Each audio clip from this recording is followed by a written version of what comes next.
Zubieta. I am Mexican. I am a researcher at the Social Sciences Institute at UNAM, the National University of Mexico.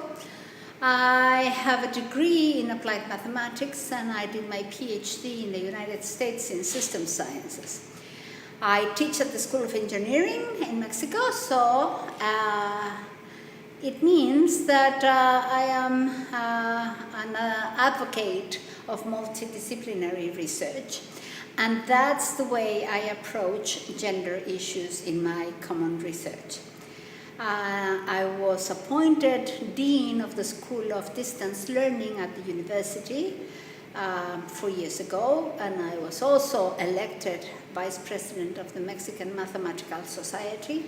Well, I think that as in many other countries, one of the main contributions or the main gains that we have in those areas is that women is allowed into the universities. Women are pretty much able to choose or to say they want to pursue higher education.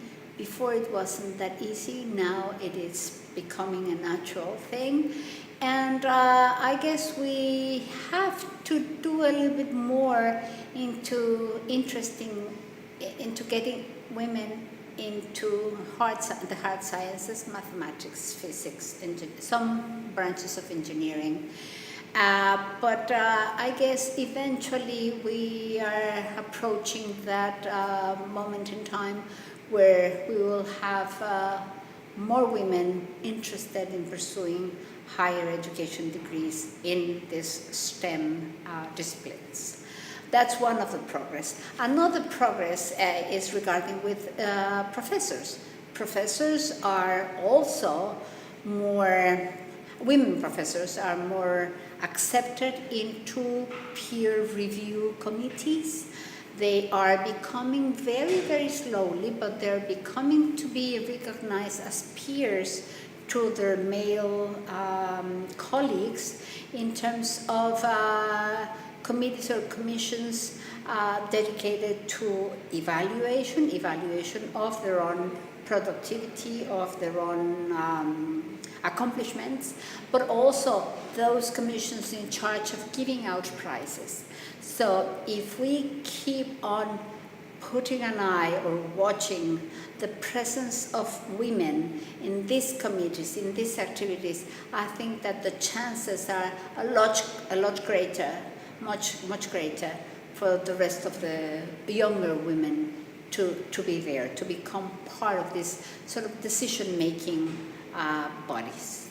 I think that the main challenge is culture, because culture embodies values, but it also legitimizes attitudes. We want women to be recognized and to have the same opportunities as men to be nominated to, for instance, to become president of a university, or we want them to be acknowledged for their own accomplishments in terms of research findings, research grants, and that's not usually the case. And I think that one problem that we've faced is that the women who have the chance to get into graduate school and get a PhD degree, for example, are usually women who do it rather quietly because they don't want to draw too much attention into them. They don't want their families to suffer because of these so-called sacrifices that sometimes women have to do in order to fulfill the roles that we are meant to fulfill, like at home, taking care of the family, taking care of the children when we are younger, taking care of our fathers and mothers when we grow up, and it's the women who are in charge of all these different activities and different responsibilities at home. So we have to be able to create in these rather controlled environments like the academia, the recognition that women deserve in order to make them more visible and to make some younger students have a model, a role, a figure to inspire them to pursue the same career, the same trajectory. I think that most of our colleagues are still very macho oriented in terms of their behavior and in terms of being willing to recognize women's achievements and women's brightness. Why not?